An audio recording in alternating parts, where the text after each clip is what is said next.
அம்மா மக்கள் முன்னேற்ற கழகத்துடைய தருமபுரி மற்றும் கிருஷ்ணகிரி மாவட்டத்தைச் சேர்ந்த 11 சட்டமன்ற தொகுதிகளைச் சேர்ந்த அனைத்து மட்ட நிர்வாகிகளுடன் ஆலோசனை கூட்டம் இப்போது தருமபுரி மாவட்டத்தில் நடைபெற்றது. அதில் கலந்து கொள்வதா நாம் வேற ஏதாவது கேட்கணும்னா நீங்க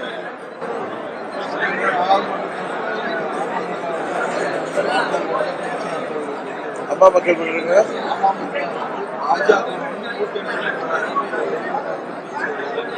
அதாவது பேச்சுகள், செய்திகள், யூகங்களுக்கெல்லாம் நான் பதில் சொல்ல முடியாது. சில கட்சிகளுடன் நாங்கள் பாராளுமன்ற தேர்தலுக்காக கூட்டணிக்காக பேச்சுவார்த்தைகளை கடந்த 5-6 மாதங்களாக பேசி வருகிறோம். அதெல்லாம் ஒரு முடிவுக்கு வந்த பிறகு உங்கள் மத்தியில் நானே சொல்றேன்.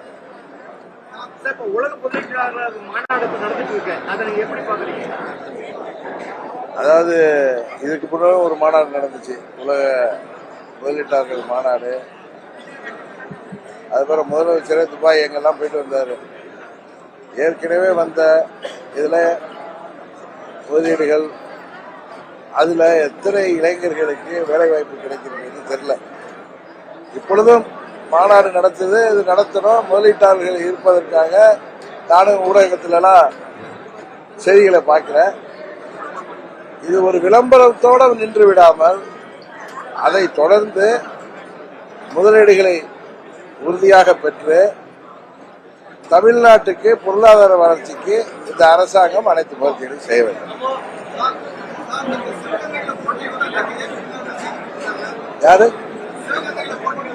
யாரு போட்டிருக்கா? ஏஎம்எம்கேல இருந்து செய்தி வந்தா நீங்க அதை எடுத்துக்கலாம். ஒரு செய்தி நிறுவனம் அவங்க ஏதோ பரபரப்புக்காகவோ ஏதோ கேள்விப்பட்டது செய்ய. நான் பாராளுமன்ற தேர்தலில் போட்டியிடணுங்கிற முடிவே நான் இன்னும் எடுக்கல. ஏன்னா நாங்கள் ஒரு மாநில கட்சி, எங்களுக்கு இலக்கே 2026 சட்டமன்ற பொதுத் தேர்தல் தான். என்னிடம் இயக்கத்தை சேர்ந்த நண்பர்கள் மற்றும் பல நண்பர்கள் நான் பாராளுமன்ற தேர்தலில் போட்டியிடணுங்கிற கோரிக்கையெல்லாம் சொல்லுவாங்க. பட் எந்த முடிவும் நான் எடுக்கல. அப்படி முடிவு எடுத்தால் உங்களுக்கு சொல்றேன்.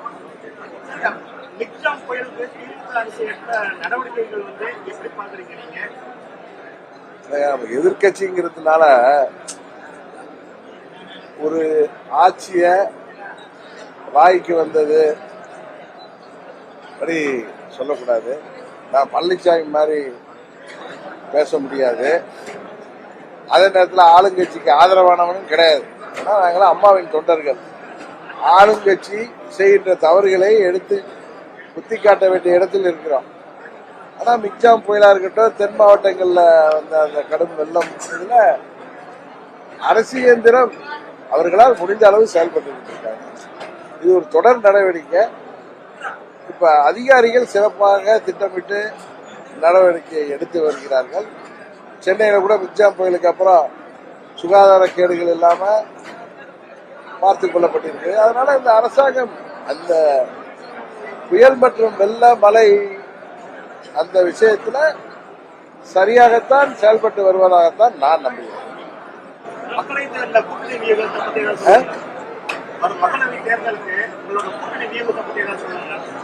இந்த தேர்தலில் இந்தியாவின் பிரதமரை தேர்ந்தெடுக்கின்ற பணியில அம்மா மக்கள் முன்னேற்ற கழகம் ஒரு அணிலை போல தனது பணியாற்றும் என்று நான் பலமுறை சொல்லி வருகிறேன். அதனால அதற்கான பேச்சுவார்த்தைகளில் ஈடுபட்டு வருகிறோம்.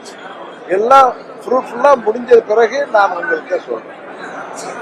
பாஜகவோட அண்ணாமலையோட பாதயாத்திரை எப்படி போயிட்டு இருக்கு? அது மிகப்பெரிய வரவேற்பு கட்சி தான் பாஜக சொல்லிட்டு இருக்காங்க. ஒவ்வொரு கட்சியும் தங்களுடைய நிகழ்ச்சிக்கு வரவேற்பு இருக்கணும், மக்கள் மத்தியில் சென்றடைகிற எண்ணத்துலதான் எந்த கட்சியுமே செயல்படுவாங்க. அது அவர்களுடைய கருத்து. எல்லாவற்றையும் முடிவெடுப்ப நாங்க இங்க நிர்வாகிகள் கூட்டம் நடத்தி எங்கள் நிர்வாகிகள் எல்லாம் தேர்தலுக்காக வேகப்படுத்திக் கொண்டிருக்கோம். மாதிரி ஒவ்வொரு கட்சியுமே செய்வார்கள். இதெல்லாம் தேர்தல் நேரத்தில் மக்கள் தான் இதுக்கெல்லாம் இந்த பரீட்சைக்கெல்லாம் மார்க் போடக்கூடியவர்கள் மக்கள். யாத்திரை நிகழ்ச்சியில அனைத்து அரசியல்வாதிகளும் ஜாதி அரசியல் தான் பண்ணிட்டு இருக்காரு. அனைத்து அரசியல்வாதிகள்னா யார சொல்றாரு? அரசியல்வாதிகள், அரசியல் கட்சி அம்மா மக்கள் முன்னேற்ற கழகம். நான் பேசுறப்ப சொன்னேன், இது ஜாதி மதங்களுக்கெல்லாம் அப்பாற்பட்ட இயக்கம். இங்கே அனைத்து மதங்களைச் சேர்ந்தவர்களும் அனைத்து சமுதாயங்களைச் சேர்ந்தவர்களும் இங்கே தலைமை கழகத்திலிருந்து கிளைக்கழகம் வரைக்கும் பொறுப்பில் இருக்காங்க. ஒரு சமுதாயத்தையோ ஒரு மதத்தை நம்பியோ கட்சி நடத்தினால் அரசியல்ல நாம் வெற்றி பெற முடியாது என்பது தமிழ்நாட்டில் உள்ள அனைத்து அரசியல்வாதிகளுக்குமே தெரியும். அதனால அவர் யாரை குறிப்பிட்டு சொன்னார்னு எனக்கு தெரியல. எங்கள் இயக்கம் ஜாதி மதங்களுக்கு அப்பாற்பட்ட இயக்கம் என்பது உங்கள் அனைவருக்கும் தெரியும். சில பேர் கூட சொல்லுவாங்க தென் மாவட்டங்கள்ல தான் இவங்க சிறப்பா இருக்காங்கன்னு. இங்க இப்ப தருமபுரியிலே எங்க டிகேஆர் சொன்ன மாதிரி எல்லா கிளைகளுக்கும் அமைப்பு இருக்கிறது. 1500க்கு மேல பூத்துகளுக்கு நிர்வாகிகள் அமைக்கப்பட்டிருக்காங்க. இங்க கூட்டமே நீங்க வந்து பாத்தீங்க, எல்லாம் வந்து நிர்வாகிகள் கூட்டம். 11 தொகுதியை சேர்ந்த 95% நிர்வாகிகள் வந்துட்டாங்க. இன்னும் சொல்ல போனா 97% நிர்வாகிகள் வந்து பொறுமையாக 11 மணி நேரம் இருந்து நான் 2:10 முடிக்கிற வரைக்கும் எல்லாருடைய பேச்சையும் கேட்டு அவர்கள் ஆலோசனைகளை பெற்று இதை சாப்பிட போயிருக்காங்க. அதனால எங்கள் இயக்கம் ஜாதி மதங்களுக்கு அப்பாற்பட்ட இயக்கம். அதுதான் உண்மை.